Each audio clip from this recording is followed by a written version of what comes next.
کوئی ایسا واقعہ کسی ایسے صحابی کا جو آپ شیئر کرنا چاہتے ہو مدینہ منورہ میں بیٹھ کے، جو آپ کو یاد آتا ہو، جو آپ نے بچپن میں پڑھا ہو، کوئی ایسا واقعہ جو دل کو چھو جائے؟ دیکھیں میں آپ کو مزے کی ایک بات بتاتا ہوں، اللہ تو ایک ہے، بے شک، ہمارا ایمان ہے. الحمدللہ. اب ابو بکر کے ساتھ محبت، بے شک ہے. اللہ کے حبیب نے فرمایا جس کا مفہوم ہے کہ اللہ کو ابو بکر کی ادائیں، عبادت، قربانی اتنی پسند ہے کہ اللہ ساری امت کو دیدار عام کرائے گا، ابو بکر کو دیدار خاص کرائے گا. سوچنے کی بات ہے، اللہ ایک ہی ہے، اللہ ایک ہی ہے، ایک ہی دیدار ہے خاص.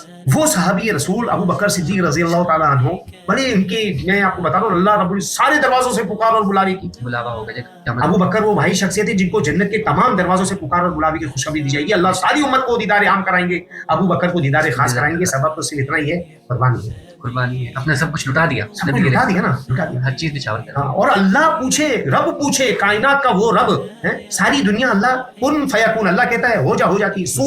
سورج بعض کتابوں میں لکھا ہے کہ زمین سے 12 لاکھ گنا بڑا ہے. ایک سورج کی بات ہو رہی ہے، وہ ایک سیارہ ہے. لاکھوں کروڑوں سیارے ہیں. یہ دنیا کتنی بڑی ہے پتہ ہی کوئی نہیں. یہ دنیا اور پھر یہ آسمانی دنیا، یہ سب ملائیں تو دوسرا آسمان، یہ ساری چیز ایسی ہے جیسے ایک میدان میں چھوٹی سی گیند پڑی ہو. تیسرا آسمان اتنا بڑا ہے کہ پہلا آسمان ساری زمین ہے، اس کے آگے ایسا ہے جیسے ساری ایک بہت بڑے میدان میں چھوٹی سی گیند پڑی ہو. اور وہ رب کائنات یہ کہہ رہا ہے حضور صلی اللہ علیہ وسلم سے کہ ابو بکر کو پوچھو کہ میں اسے راضی ہوں کیا وہ مجھ سے راضی ہے. اللہ اکبر.